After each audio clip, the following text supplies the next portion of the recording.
In this video, Gil T will talk about how to boost the male libido or sex drive fast. Before we start, if you want to grab some TRT and hormone optimization merchandise like this or this, check out the link in the description of this video.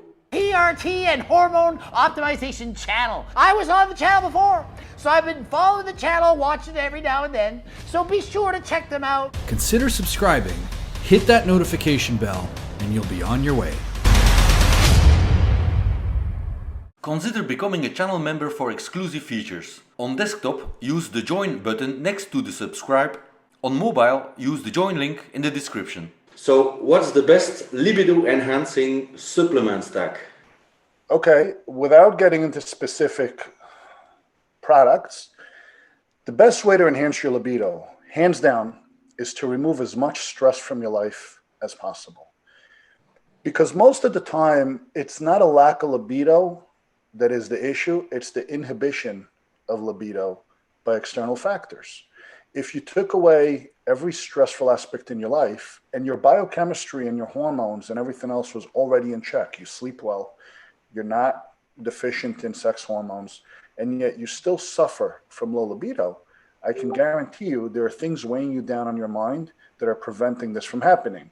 Now, stress hormones like cortisol and epinephrine are notorious for destroying libido. Okay?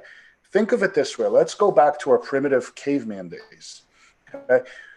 You're sitting there and you're about to have a romantic dinner by the campfire. You just, got your bear that you hunted yesterday, and you're sitting there with your family, and, the kids are about to go lay on a rock, and then it's just you and your wife sitting. And your mood starts to improve, and you start to feel your sexual desires kick in. And all of a sudden, you hear someone at the cave over saying, "We got a saber-toothed lion coming in to attack us." And you're running out there with your spear, right? And you know that they could be eating your kids and your wife and killing you, and your whole village is at risk now. You need to fight. Your body goes into a fight or flight alarm mode. Okay, your adrenals, which sit right above your kidneys, are going to release hormones that are going to increase your blood pressure. They're going to improve your vision. They're going to improve your ability to think quickly. You can process a lot more thoughts in a short period of time. They will increase your heart rate and increase your respiration. And this adrenaline rush is also going to give you some strength. All of these things are very taxing on the body. This is like revving your car engine to maximum RPM in a race. You're not doing the engine any favors, but right now in the next 10 seconds, my goal is to win the race. My goal here is to stay alive. So this fight or flight mechanism is a primitive approach to survival. When you finish fighting off that saber-toothed lion and you come back to your cave, are you still thinking about sex? Or are you now trying to calm down, relax, lower my heart rate, think about, oh my God, I almost died. I am going to be up now for 4 hours thinking about this. Sex is the last thing on your mind, right?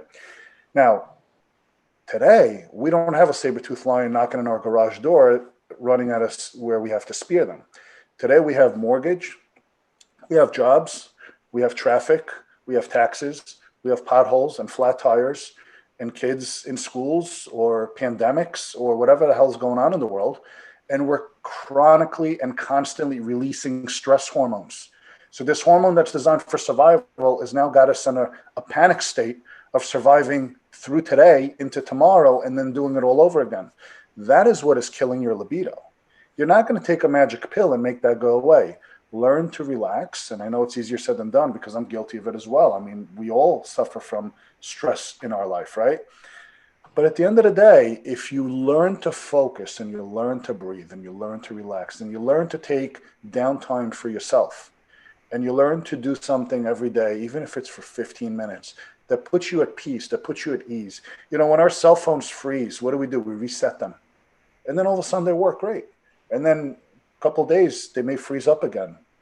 And then we reset them. That reset is so important to the brain, to literally have a few minutes every day or an hour where you're not thinking about all the things that are constantly crushing you. It allows your body to kind of clear out those negative thoughts and negative chemicals that are putting you under this condition.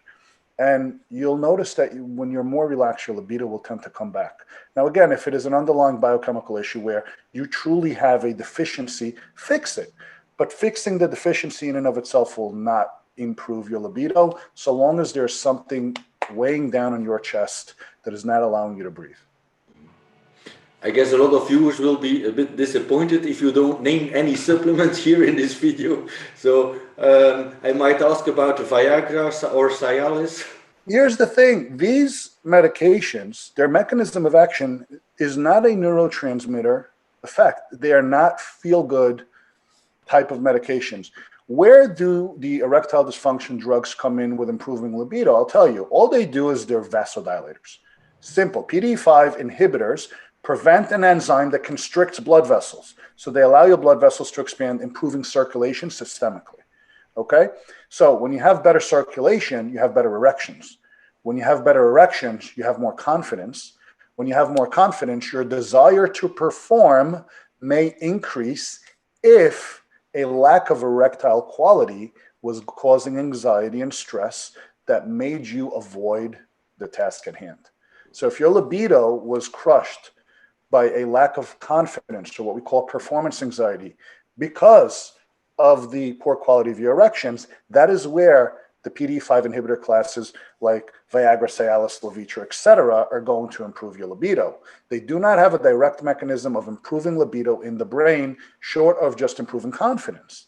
So understand, is my libido down because my erection sucks? Or is my libido down because I got to pay the mortgage tomorrow and I only got $40 in my checking account? Because Viagra won't fix that for you. Mm-hmm. Okay, that's clear. Thanks, Gil. Got it. Alright guys, well, do this next. Click on one of these thumbnails to learn a ton more about TRT and hormone optimization. Thanks.